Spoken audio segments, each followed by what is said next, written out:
बिस्मिल्लाहिर्रहमानिर्रहीम। अस्सलाम वालेकुम। मैं हूं आपका ट्यूटर ज़िशान अशरफ और आप देख रहे हैं हमारा YouTube channel tutor Zeeshan online.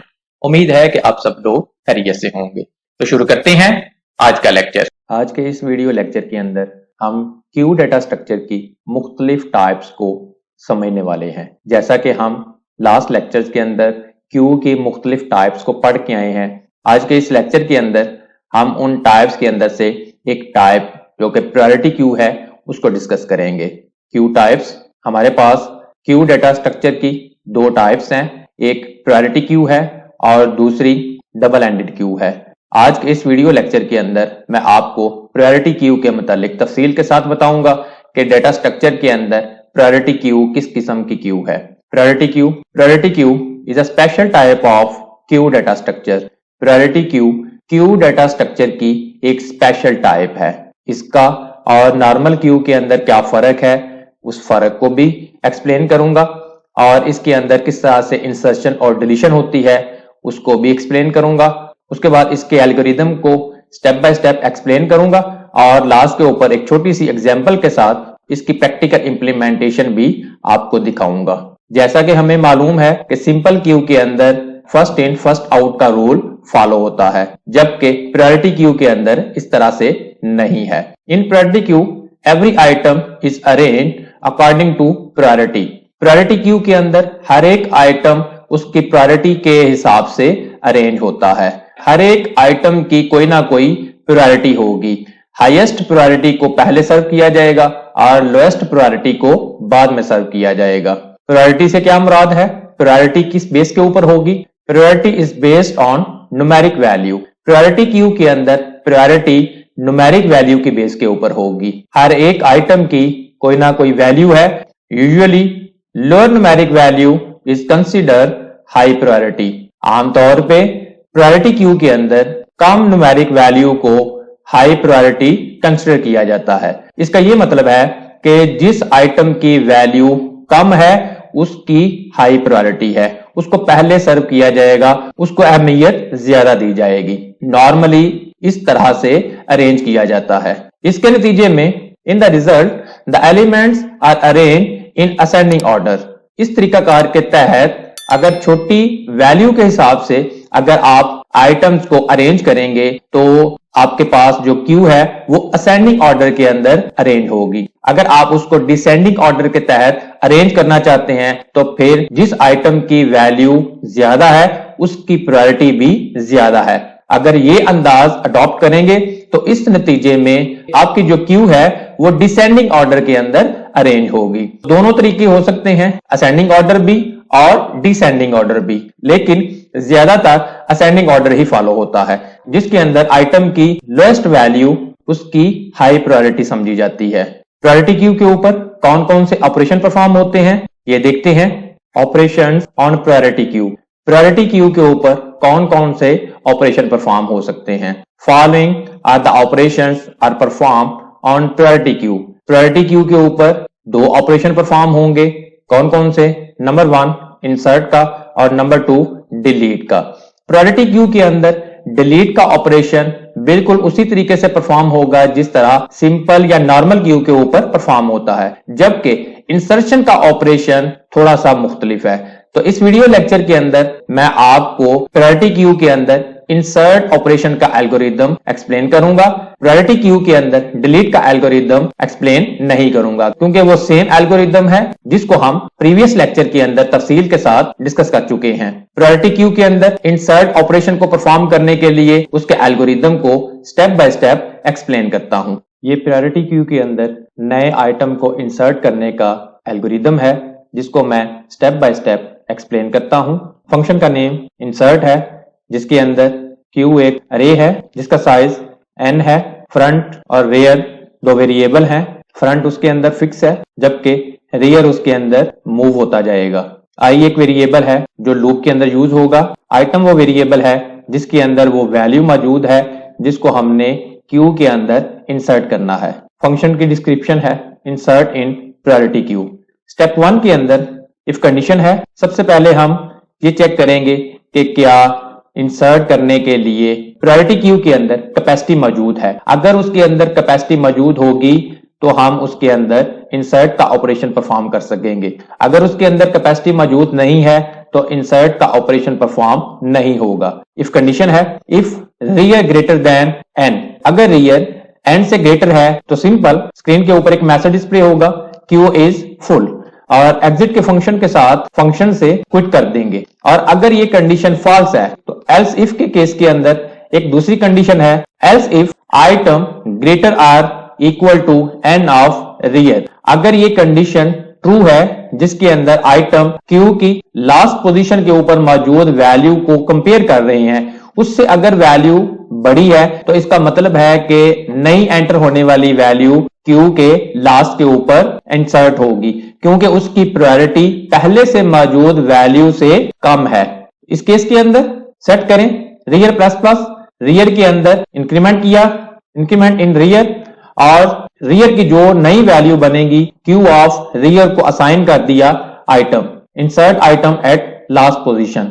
और अगर ये कंडीशन भी फॉल्स है तो एल्स केस के अंदर असाइन करें आई को रियर, रियर के अंदर जो वैल्यू है वो आई को असाइन कर देंगे। अब हम एक लूप लगाएंगे जो क्या करेगा, उस वैल्यू की एग्जैक्ट पोजीशन डिटरमिन करेगा कि उस आइटम ने किस जगह के ऊपर इंसर्ट होना है। उसके लिए व्हाइल लूप लगाया। व्हाइल के अंदर कंडीशन है while I not equal to 0, I की वैल्यू जब तक 0 नहीं हो जाती व्हाइल लूप की वर्किंग चलती रहेगी। और उसके अंदर इफ कंडीशन है if item less then Q of I, अगर ये कंडीशन ट्रू है तो क्यू ऑफ आई प्लस 1 को असाइन करें क्यू ऑफ आई, और साथ ही सेट करें आई माइनस माइनस। और लूप के अंदर अगर ये कंडीशन फॉल्स है तो एल्स केस के अंदर क्यू ऑफ आई प्लस 1 को असाइन करें आइटम, सेट करें रियर प्लस प्लस, और ब्रेक स्टेटमेंट को यूज किया जो लूप की वर्किंग को टर्मिनेट कर देगा। इस स्टेटमेंट को एंड किया, end of while loop, loop को क्लोज किया, एंड ऑफ इफ, जो मेन इफ कंडीशन थी उसको क्लोज कर दिया।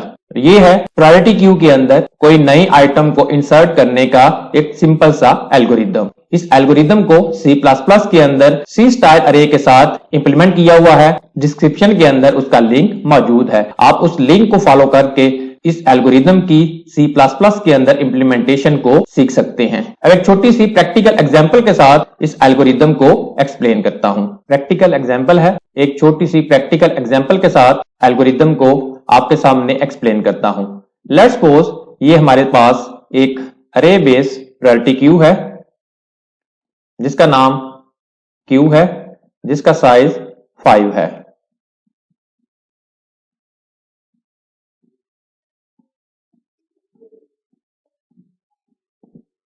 ये 1 2 3 4 और 5, इस क्यू के अंदर ये एफ है जो कि उसकी फ्रंट पोजीशन है, और रियर इसके अंदर भी मूव करता रहेगा।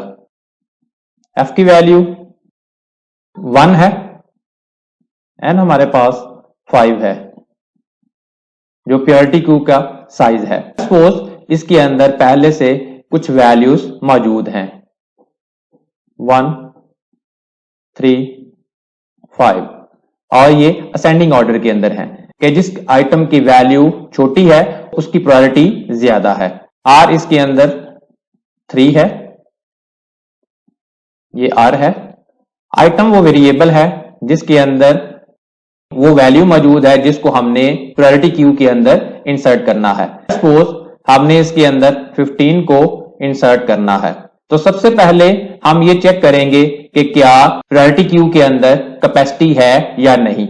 उसके लिए सिंपल हम चेक करेंगे कि क्या आर की वैल्यू एन से बड़ी तो नहीं है। आर की वैल्यू एन से बड़ी नहीं है, ना उसके इक्वल है। प्रायोरिटी क्यू के अंदर कैपेसिटी मौजूद है। अब हम ये देखेंगे कि 15 ने किस पोजीशन के ऊपर इंसर्ट होना है। उसके लिए प्रायोरिटी क्यू के अंदर मौजूद तमाम वैल्यूज को 1 बाय 1 करके कंपेयर करेंगे। तो सबसे पहले हम उसके लास्ट वैल्यू के साथ कंपेयर करेंगे। अगर तो आइटम के अंदर मौजूद वैल्यू क्यू की लास्ट वैल्यू से बड़ी है तो फिर आगे कंपेयर करने की जरूरत नहीं है, क्योंकि उससे बाकी तमाम वैल्यू से भी वो बड़ी होगी। 15 को कंपेयर किया क्यू के अंदर मौजूद लास्ट वैल्यू जो कि 5 है, तो 15 5 से बड़ी है। तो इसका मतलब है कि ये 15 5 के बाद इंसर्ट होगी। 15 इसकी 4th पोजीशन के ऊपर इंसर्ट हुई और r प्लस प्लस हुआ, r के अंदर 3 है, 4 हो गया। अब r की वैल्यू ये नहीं है बल्कि ये है। अब हम इसके अंदर एक ऐसी वैल्यू इंसर्ट करते हैं जो इसकी लास्ट वाली वैल्यू से छोटी है। लेट्स सपोज हमने 2 को इंसर्ट करना है, तो सबसे पहले कैपेसिटी चेक की, कैपेसिटी मौजूद है, 2 को इसके अंदर इंसर्ट किया जा सकता है। इंसर्ट करने के लिए हम कंडीशन चेक करेंगे, क्या 2 15 से लेस देन है, इस सूरत में कंडीशन ट्रू है। अब उसके बाद 15 को मूव करेंगे एक स्टेप राइट। 15 को हमने इस पोजीशन के ऊपर प्लेस कर दिया, 2 को कंपेयर किया 5 के साथ। ये उस वक्त तक कंपेयर करते रहेंगे जब तक कि i की वैल्यू 1 से छोटी नहीं हो जाती।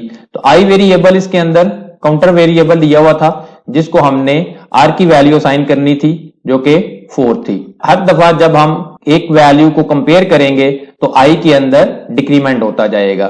2 को कंपेयर किया 5 से, 2 5 से भी छोटा है, 5 को इस पोजीशन के ऊपर प्लेस कर दिया। उसके बाद 2 को कंपेयर किया 3 से, 2 3 से भी छोटा है, 3 को 5 की जगह के ऊपर प्लेस कर दिया और 2 को कंपेयर किया 1 से, 2 1 से बड़ा है, इसका मतलब है कि ये 1 और 5 के दरमियान प्लेस होना था। तो हमने इसको इस पोजीशन के ऊपर प्लेस कर दिया और r के अंदर प्लस प्लस कर दिया। r अब ये है लास्ट वाला इंडेक्स। अब अगर हम इसके अंदर दोबारा से कोई वैल्यू इंसर्ट करने की कोशिश करेंगे तो वैल्यू इंसर्ट नहीं होगी क्योंकि प्रायोरिटी क्यू ऑलरेडी फुल है, इसके अंदर मजीद कैपेसिटी मौजूद नहीं है। और जब हम इसको डिस्प्ले करेंगे तो हमारे पास 1 2 3 5 और 15 इस तरीके से डिस्प्ले होगा। और अगर हम इसके अंदर से डिलीट का ऑपरेशन परफॉर्म करते हैं तो सबसे पहले क्या 1 डिलीट होगा और तमाम वैल्यूज एक एक स्टेप मूव करेंगे टूवर्ड फ्रंट। तो आपने देखा कि प्रायोरिटी क्यू के अंदर कोई भी नई वैल्यू इंसर्ट होते वक्त उसकी प्रायोरिटी के हिसाब से उसको प्लेस किया जाता है कि उसने कौन सी पोजीशन के ऊपर प्लेस होना है। और जबकि डिलीट का ऑपरेशन बिल्कुल वैसे ही है जैसे नॉर्मल क्यू के ऊपर परफॉर्म होता था। नॉर्मल क्यू और प्रायोरिटी क्यू के अंदर यह डिफरेंस है। अगर आपका कोई क्वेश्चन हो तो कमेंट सेक्शन के अंदर पूछ सकते हैं। वीडियो को लाइक और शेयर जरूर करें, हो सकता है आपके शेयर करने से किसी दूसरे का फायदा हो जाए। कमेंट सेक्शन के अंदर अपनी राय का इजहार करें और अगर अभी तक आपने हमारे चैनल को सब्सक्राइब नहीं किया तो सब्सक्राइब के बटन के ऊपर क्लिक करके साथ घंटी के निशान को दबा दें ताकि हमारे आने वाली हर वीडियो का आपको फौरन पता चल सके। अपना बहुत सारा ख्याल रखिएगा। अल्लाह हाफिज।